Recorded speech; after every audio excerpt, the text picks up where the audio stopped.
Welcome back to the channel. This is my 1967 Chevy C10 that has been severely neglected ever since I did the Brian Tooley Racing Stage 2 cam install and took it to the Pro Touring Truck Shootout in Bowling Green, Kentucky. But now we got to get this thing ready for another autocross event. That's right, we're going to take this to the C10 Nationals in Nashville, Tennessee, and I'm going to do it a little bit different than the Pro Touring Truck Shootout event. And now I'm going to drive this all the way up there, race it, and then drive it home.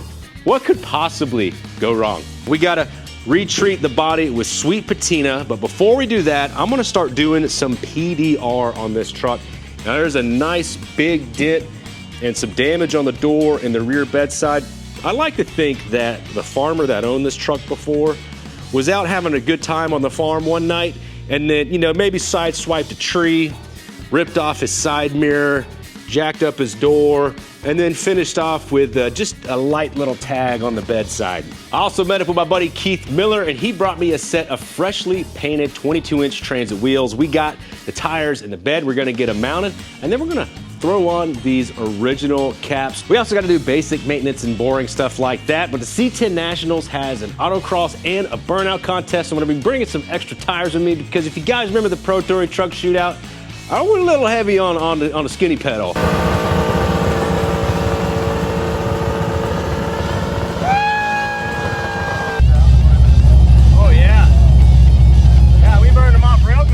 And I actually missed the autocross event on the second day because, well, you'd have to go back and check that video out.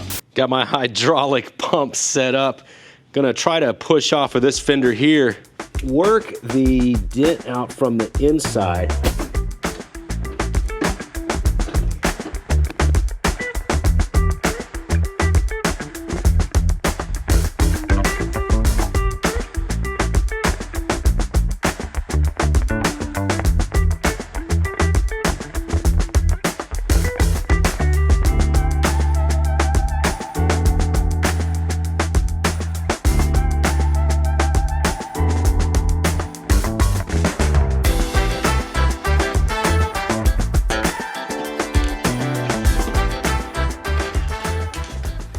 There you go.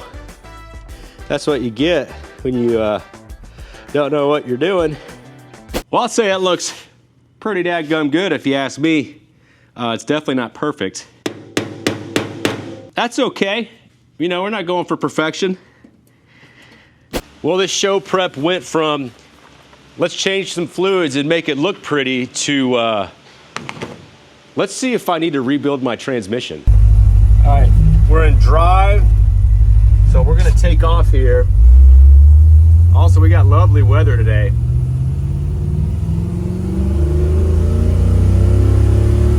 It is not shifting in the second until like 5,000 RPM. And we'll do it again in a second.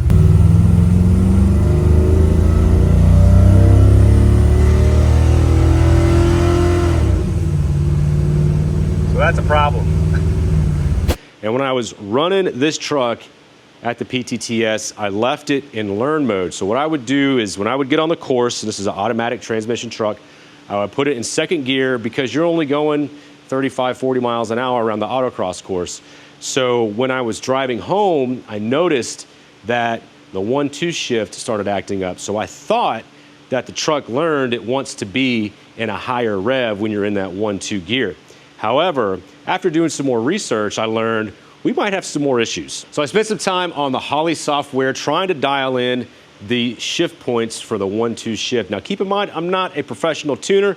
I just do this stuff for fun, and I haven't taken it to a shop for them to really diagnose what's going on. But after doing some research and some fooling around, I figured out we may have some issues with the solenoids, and that would be the easiest possible fix we could do to this truck.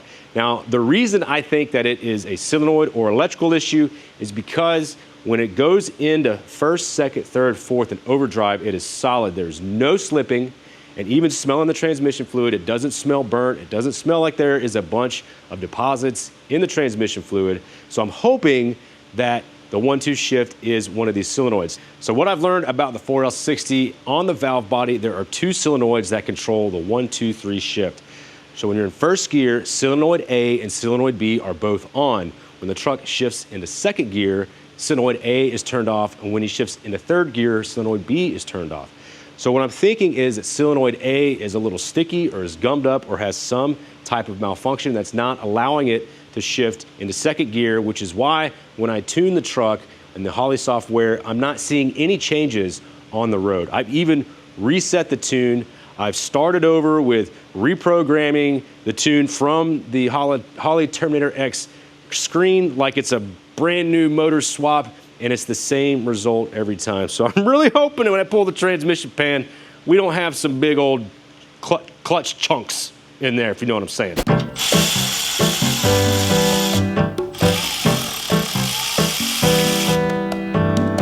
Let that slowly drain out, because we're about to make a big old mess. Wanted to tell you, there are two other potential electrical issues that could be causing this not shifting out of first issue. And that is the vehicle speed sensor or the throttle position sensor. Dakota Digital Gauges has a bus interface module that pulls information from the Holley Terminator X Max ECU and displays it on the gauges. Also, I have the small LCD display screen, and both of those accurately show me throttle position and they show me vehicle speed. I'm really hoping that it's these dang solenoids, because if it's not, then we got a whole bunch of other issues at hand. You could be seeing a 4L60 rebuild on the channel soon, but this is all it is. It's just a little tiny sensor, and A and B are exactly the same. So I did get AC Delco because I've had horrible issues with off-brand sensors in the past. Got our pan down without making a huge mess, which is pretty unbelievable. I need more drain pans in this shop. Uh-oh, what is that? Oh no. That looks like a chunk of a gear. Oh yeah, there's more. But wait, there's more. Oh yeah. Okay, look at those chunks. Well, wait a minute now. Is the magnet broken? Oh, wait a minute. Oh, the magnet might have broke. Hang on. That scared the crap out of me. This fluid's not looking great though. Yeah, we definitely got a lot of clutch material in this fluid. Just kind of rebuilt the magnet there. Those chunks were definitely magnets and not gear teeth. Woo! To my transmission experts, does this warrant a rebuild? What do you think? It doesn't look good, I'll tell you that. Now here are your A and B shift solenoids. I'm not sure which is which, but remember, it doesn't matter, we're replacing both of them. Also, please excuse the fan noise. Trying to dry off all this water on the floor since I pulled in when it's raining. But I believe you just pop these guys off. Let's see if I can do it one-handed. Yeah. And then they should just pull right out. Oh, wait a minute. There is a retaining clip right here, you goofball. There we go. I probably don't want to lose that. Can you see it? Get out of here. I'm trying to show the people the retaining clip. Yeah, let's just pop this down and see what happens. Okay. We'll drop that on our trash can lid. Yeah, pull it straight out. There you go. And then set this one on this side, see if we can see anything that's going on with them. I really doubt it. Whoa, that one popped right out. I did not expect that. Okay, that's good to know. So then, oh wait, was that supposed to pop out? It doesn't feel like there's a spring in there, and it doesn't feel like it's bound up, because I can move it freely. I don't really want to mess with it too much because I have no idea what I'm doing under here. I really wish I could bring you guys in here, you know? I don't feel right just doing all this work by myself. Connected. Connected. All right, I just got those reinstalled. All that's left to do is clean up the mating surface for the transmission pan and the gasket and reinstall. 9 foot-pounds is the torque spec for these transmission pans. Before you reinstall this transmission pan, it's always a good idea to straighten out the mounting surface. I just got a hammer and dolly, and I'm gonna hammer around where the bolts were to help level it out, and then check it with a straight edge.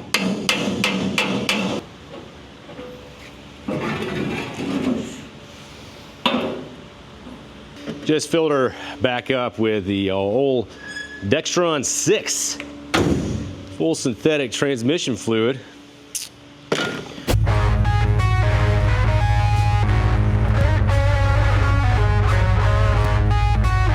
Really curious to see if this is going to help with the shifting at all. Man, it's like nerve-wracking, you know?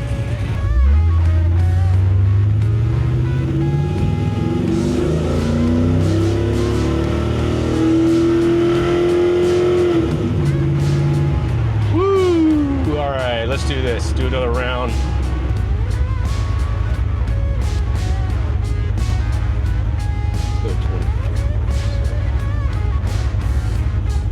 So that's the cool thing about the Holley system is you can adjust almost anything on the fly.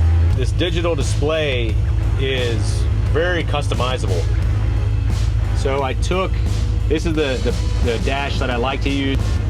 This used to be like fuel economy and I don't really have a need for it. So I changed this to what gear it's in. So if we watch, when we're driving, that top right value will tell me, see, it thinks it's in second gear right now. All right, let's see what happens here. First gear, second gear.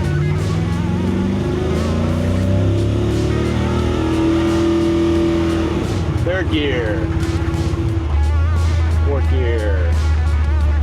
Well, ladies and gentlemen, you are looking at the latest 4L60 failure. That's right, since it's not the solenoids, since I don't believe it's the vehicle speed sensor or the throttle position sensor, and the Holley Terminator X Max ECU is commanding the transmission to shift into second, and it is not. That means either the 2.4 servo or the 2.4 band are done.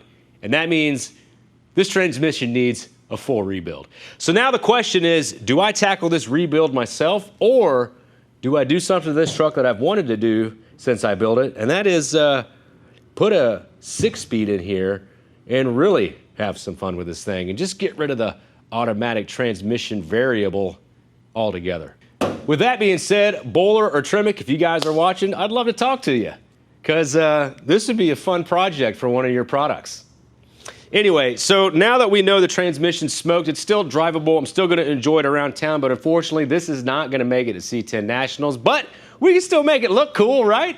I got those 22-inch transits over there that are mounted with the tires, and I'm gonna throw on, why am I doing this? Well, before I start working on those transit wheels, I am gonna go ahead and try to seal up this windshield. So I'm gonna do the laziest thing I could think of, and that's run some urethane on the glass and on the gasket.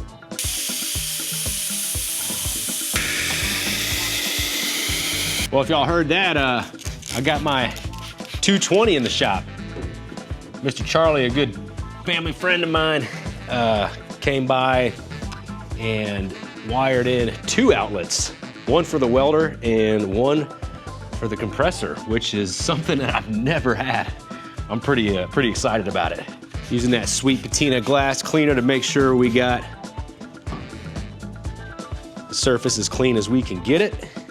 I'm gonna tape a line about 1/8 to 3/16 of an inch away from the weather stripping so that when we do come in with that urethane, we'll be able to smooth it out, and then when we pull the tape, while it's still wet, it'll have a nice even reveal around the entire windshield. I think that'll look pretty good and be pretty functional.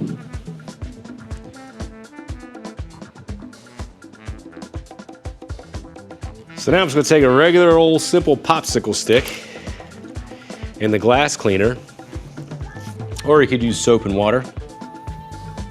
I'm gonna lightly mist what we just did and just do an initial pull. Get your stick wet, wet edge, and then we're gonna take our fingers here.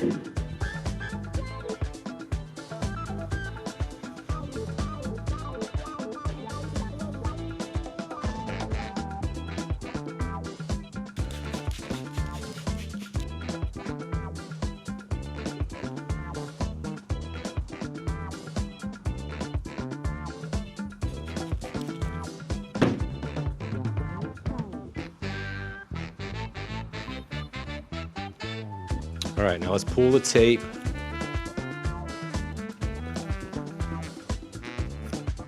Okay. Now I'm just going around cleaning up the windshield gasket with some paint thinner. All right, we'll let that dry and come back and do some cleanup, and that should be good. I'd say like a little bit of finessing with the paint thinner. Some of the not so good looking areas. So some time ago, I got a kit from this fella over in Washington State. I can't remember for the life of me what his Instagram handle was, but I do know that Simple C10 sells these kits to put these dog dish caps on these transit wheels. Now let me show you the kit. Now it comes with a template and some brackets, and all you do is line the template up on the wheel, drill and tap, and then install your brackets here. So it is a little tricky because it's not, you know, a super flat surface. So what I've done is cut out the template. It was just printed on a piece of paper. Cut it out, put this on here, and hopefully this will be a little easier to handle because you got to drill these holes like inside of this area here. See that? So I'm thinking if I kind of center it up here, seems about right. Take our grease pencil and we just mark out these holes. Trying to go straight in. All right, so I got these marks here. I'm just gonna measure in here to make sure that it's relatively close. This one seems a little further.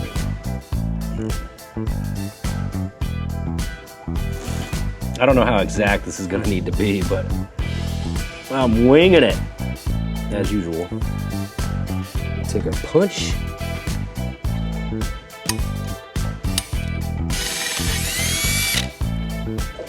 And now we tap.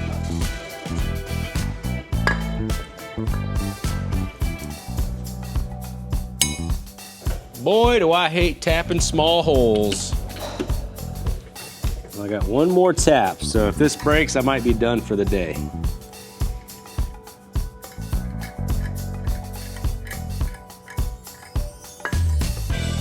Thankfully, I didn't break any more taps. Just wipe the wheel down with this sweet Patina Get Gone. I love this stuff. I think I'm gonna test fit this one, and then if all looks good, I'll go ahead and take these clips back off and then hit them with some blue Loctite.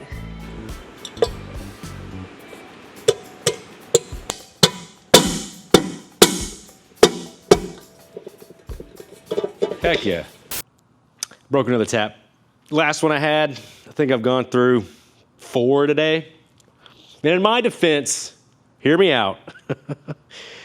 The kit came with a bit and a tap, and I broke it on the first hole, right? Okay, that was my bad. So then I went to the store to get some more taps, and I got 1032 taps, not 1024 taps.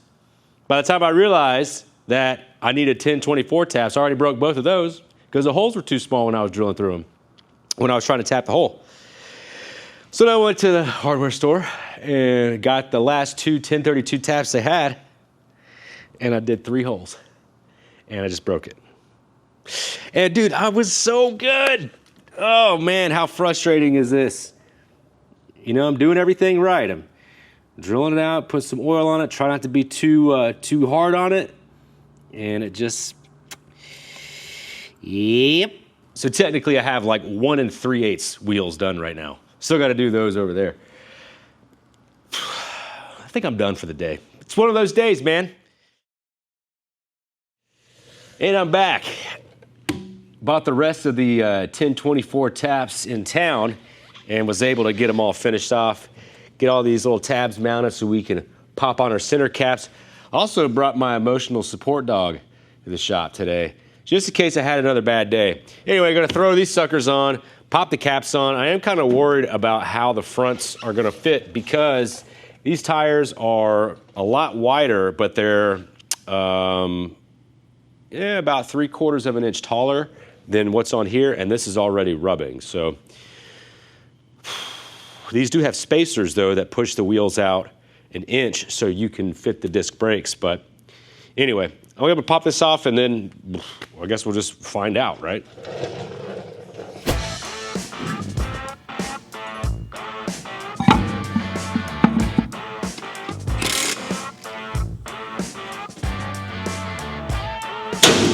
Oh, I hate it when that happens. That is the spring resetting in the spring pocket.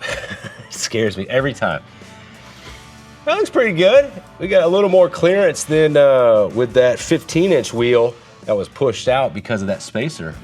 All right, now before I throw the caps on this, which is gonna look so sick, I am gonna throw the rest of the wheels on and then take it around the block because I wanna make sure that everything clears and it's not like rubbing like crazy, because putting these caps on and taking them off is a little tricky. So I just want to do it once and not to worry about it. So let me get the other ones on and then I want to talk to you about the back real quick. Now also with the transit wheels, you got to make sure that the center hub is going to go around this hub for the rear axle right here. The fronts, no issue. The rears, the transit wheels from the factory are a little smaller than this. So you either have to use a hole saw to open it up. Simple C10 sells a kit for that. Or you can, if you're adventurous, cut it out with a burr tool, carbide bit. Or you could make your own tool by basically putting a piece of steel across the backside and then bolting the steel to the wheel and then center drilling the hole and then coming in with a hole saw like that. So I got lucky. These are already done, so I don't have to worry about that. We are hitting the bedside, so we got to put that spacer back on. Huh, I didn't expect that. Okay.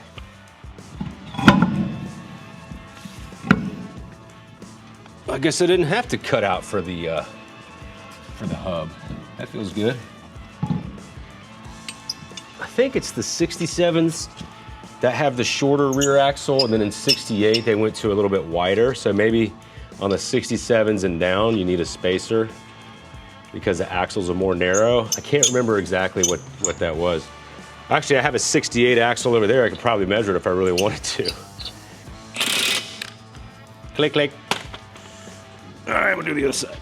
Let's drop that back end down, see how she looks.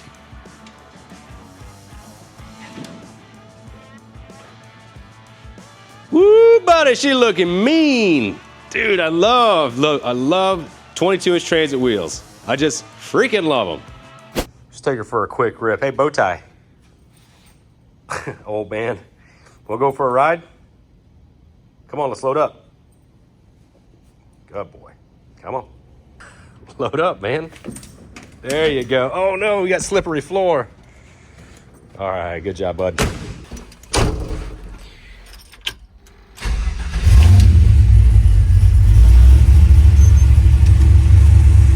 Tired, buddy?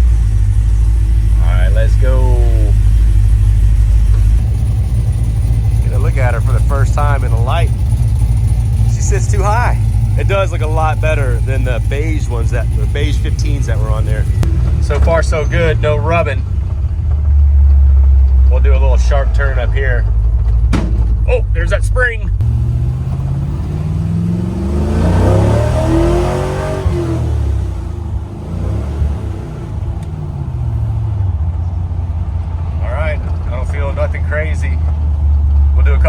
happens up here.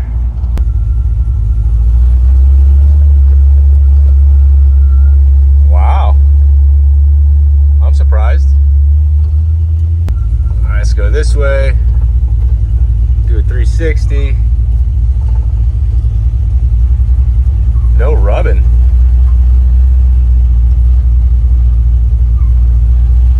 That's crazy, dude. All right, let's try to, oh man. Get these on.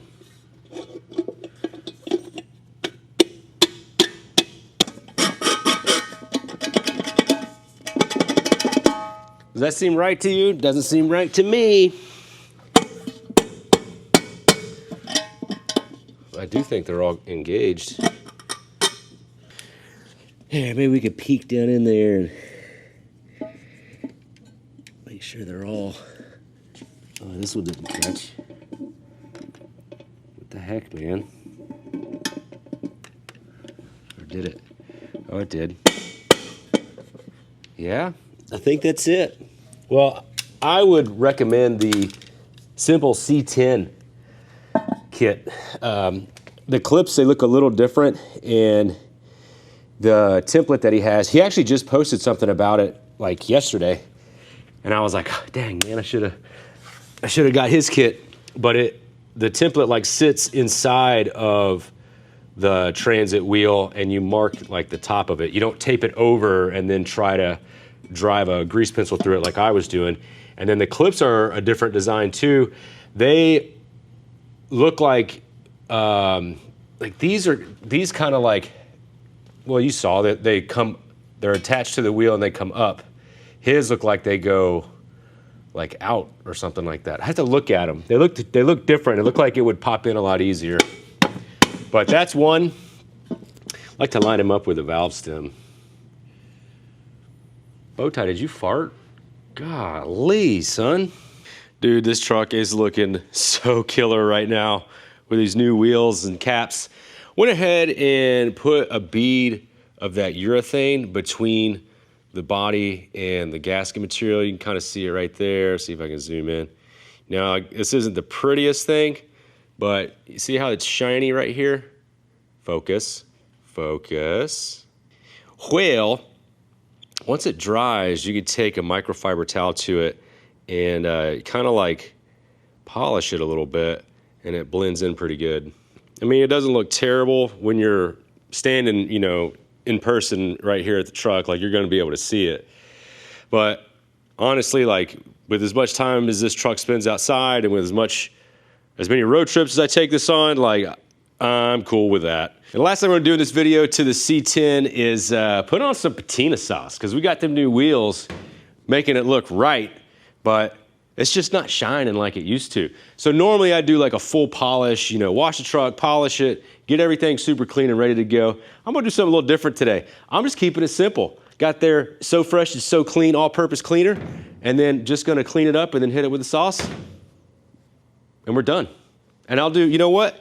Just to show you how bad the hood is, I'll do half the hood and show you what kind of results you can get right out of the can with this stuff. I like haven't washed this truck in a while.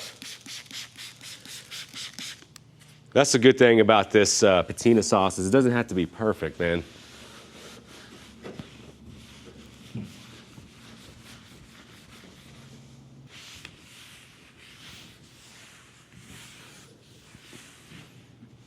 All right, here we go. Whoops.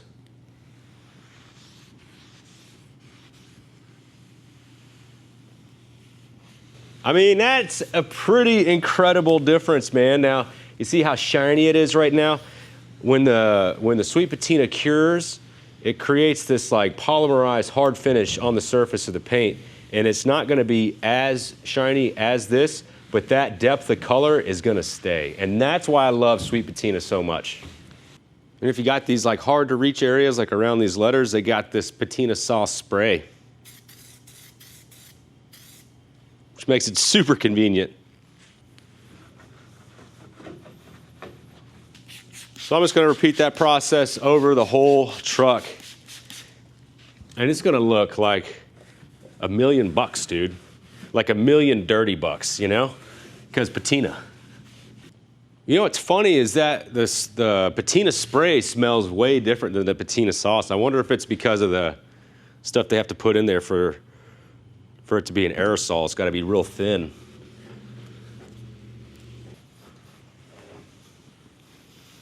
All right, so now that the patina sauce is applied to the hood, you let it sit for 15, 20 minutes, come back and wipe it off. The process I do is start on usually the hood and then just go around the whole vehicle, and then by the time I get around, it's gonna be ready to wipe down.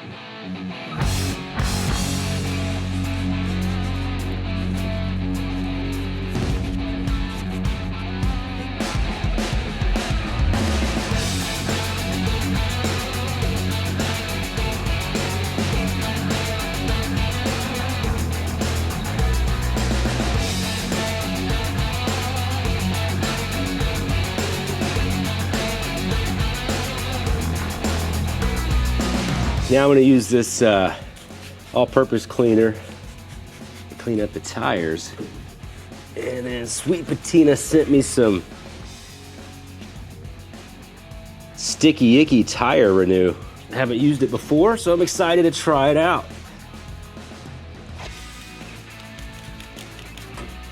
It looks good. It smells good.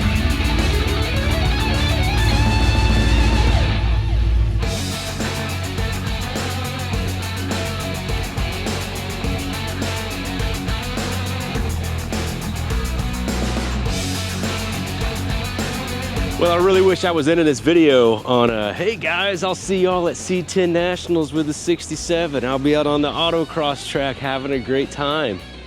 But that's not the case. No, we're sitting here with a 4L Slippy, and she's gonna be sitting in the driveway for quite a while. I gotta figure out, do I wanna rebuild one on my own, or do I want to just buy one that's already done, drop it in and call it a day? The big thing is, you know, the money thing. That kind of holds you up for making a lot of those decisions. But she sure does look good thanks to Sweet Patina and that patina sauce, man. Every time I put it on, it always brings a smile on my face. And big shout out to Keith Miller for getting me those transit wheels, man. I've been waiting to put a set on for a while, and you know, life gets busy, things get in the way, and he just happened to have a set that he was gonna paint for me, and it worked out really well. And man, I gotta tell you, I really like the look of the truck on the transit wheels, but it needs to be more low. I mean, do I bag this one, or? I don't know, I'm getting ahead of myself. We gotta get rid of this 4L Slippy and get something really good in here. So anyway, guys and gals, as always, I appreciate y'all hanging around and watching this video. I'll see you in the next one.